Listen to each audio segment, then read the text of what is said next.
Hey, moviegoers, welcome back to the Roundtable. I'm your host, Steven. I'm here with, this Geo. time out, we went to go see Captain America Brave New World. The film is directed by Julius Una. The writers are Bob Edwards and Malcolm Spillman. We also, the movie stars Anthony Mackie, Harrison Ford, Danny Ramirez. You want to go first? I go You first? go, you go. Okay, so this is the next movie after the big hit Wolverine and Deadpool, and there was the movie was delayed, a lot of reshoots. Director Julius Una did the movie Cloverfield Paradox, which I thought was one of the worst movies I've ever saw in my life. So I didn't have any high hopes for this movie, but after watching it, I'm going to say I was entertained. It misses the mark on some of the political intrigue. I think the Russo brothers did that a lot better with Winter Soldier. They were trying to get that with this. I don't think it reached the full potential. There's some good parts to it, some interesting action sequences. I'm a little tired of all the armor has to look something like Iron Man. So he's Falcon and he looks like Iron Man with wings.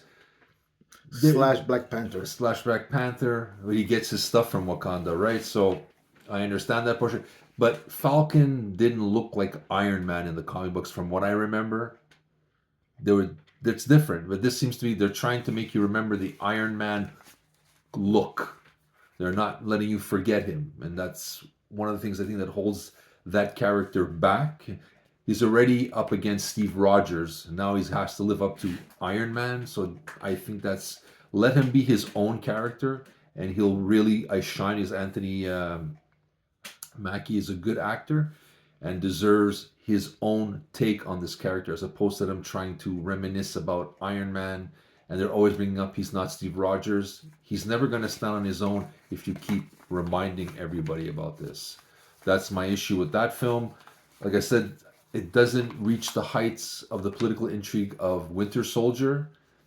But all in all, I'm going to say it's a decent entry. It's on the same level as much as I enjoyed the first two Ant-Man movies.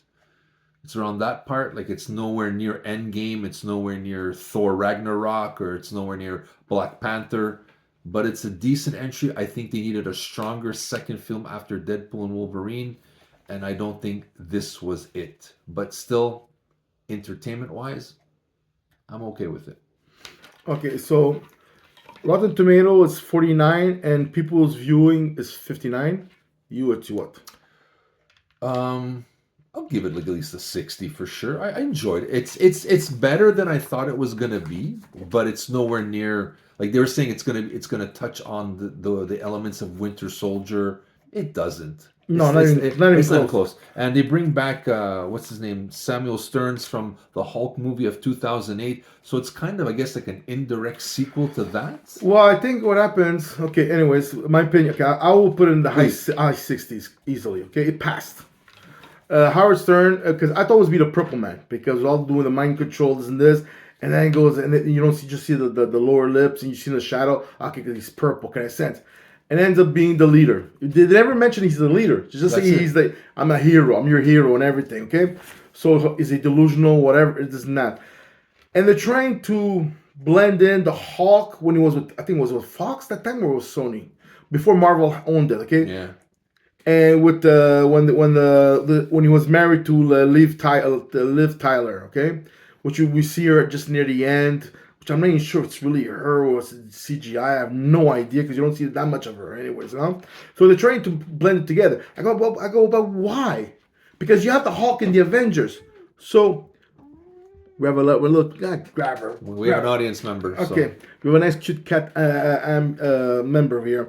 So, anyways, I go, why would they try to do that with the Hulk and everything, with the past, with the when he was fighting with the abortion, Abomination. abomination, yeah, abomination and everything.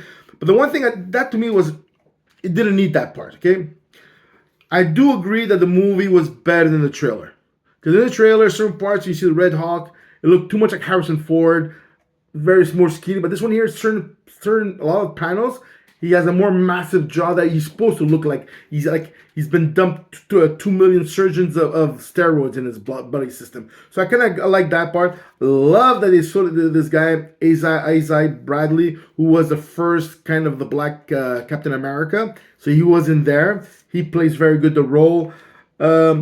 Harrison Ford, like he goes, Harrison Ford, me, I don't care. Or it was Harrison Ford or the other actor who played General Ross. To me, it didn't bother me. They both played the role good and this and that. Anyway, so the leader becomes the thing. To me, myself, when I was watching the movie, knowing that what's it called, the Captain America, the Falcon, because the suit he was thing was more like Iron Man and everything. Because I haven't been reading the Falcon in a long time. Okay, so now maybe it got updated. So maybe what we're watching is the new version of the Falcon. Who knows how it is? But whatever it is, okay.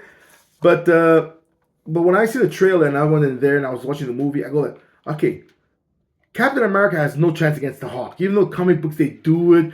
Oh yeah, but it's Captain America. Okay, drive a pedestal. It's like a bee trying to outfight a grizzly bear. Okay? You know what? If you know what I mean, that reminded me of the Ant-Man versus Kang. Like that. Forget about it. That battle that should makes not sense. happen. Like this, that he survives the Hulk's attack. Or even the other one, the Age of Ultron.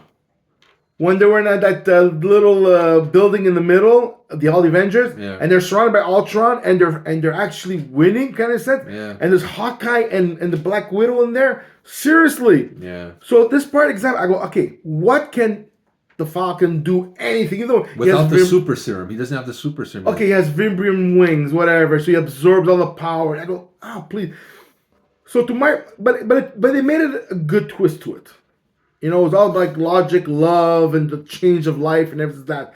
Well, to me, for example, it would have been much better if the Red Hawk was on the movie where Sentry's going to be in, and what's it called? The Falcon will be fighting against the Thunderbolts.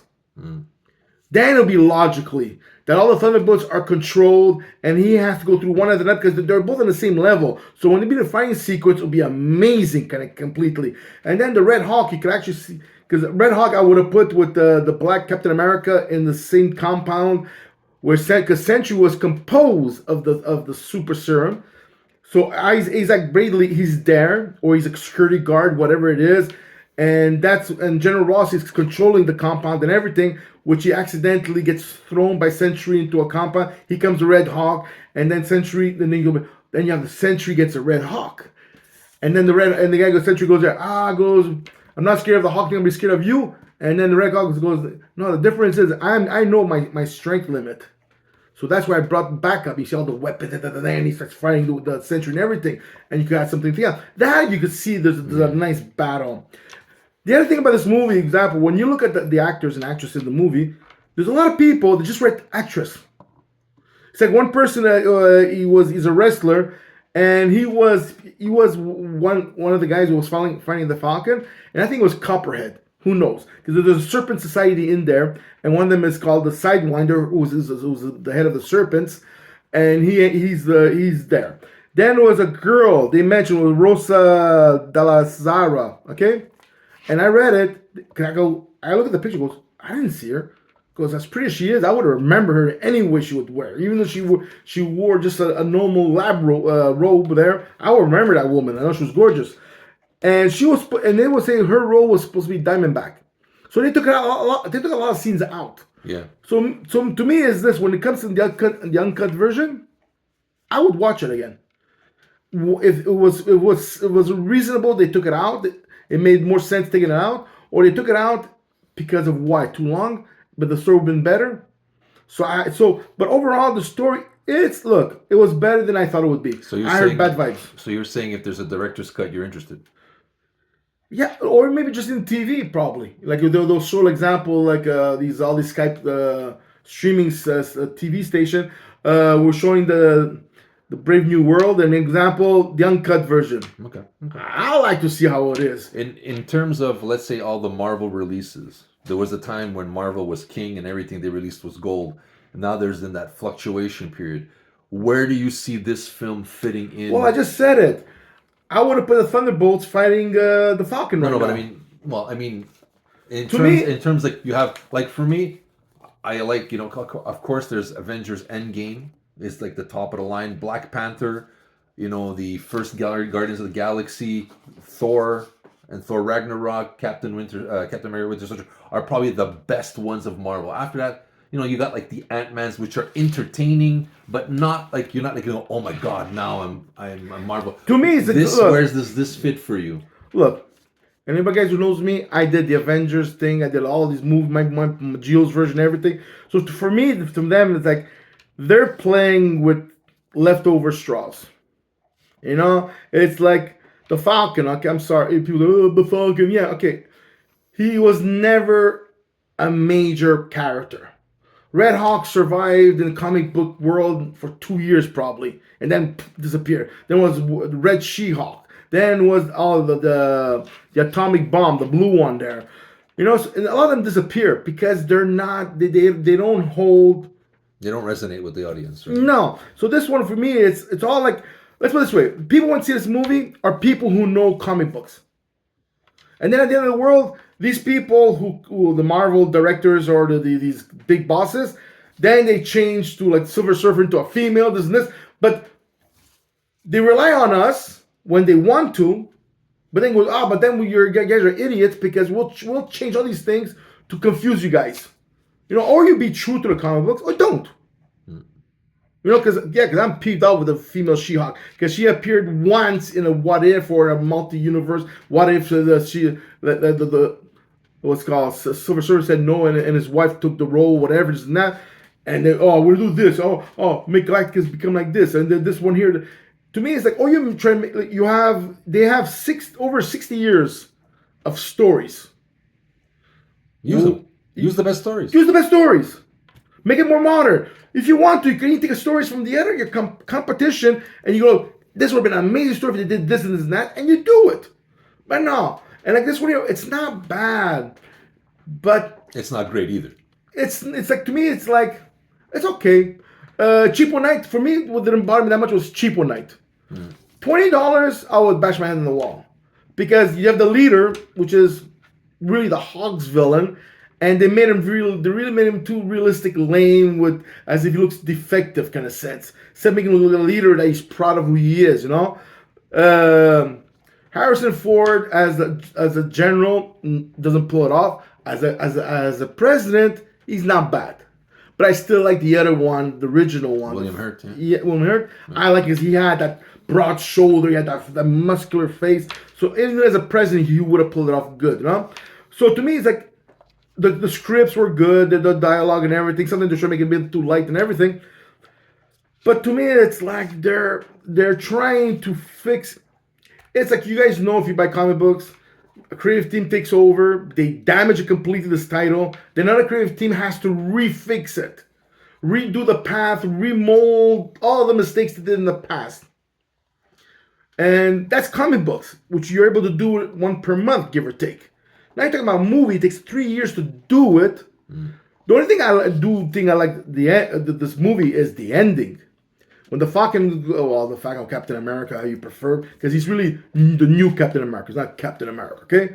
When he goes to see the leader, and he goes there, we're not the only world. There's other ones, and the other ones are gonna come over here.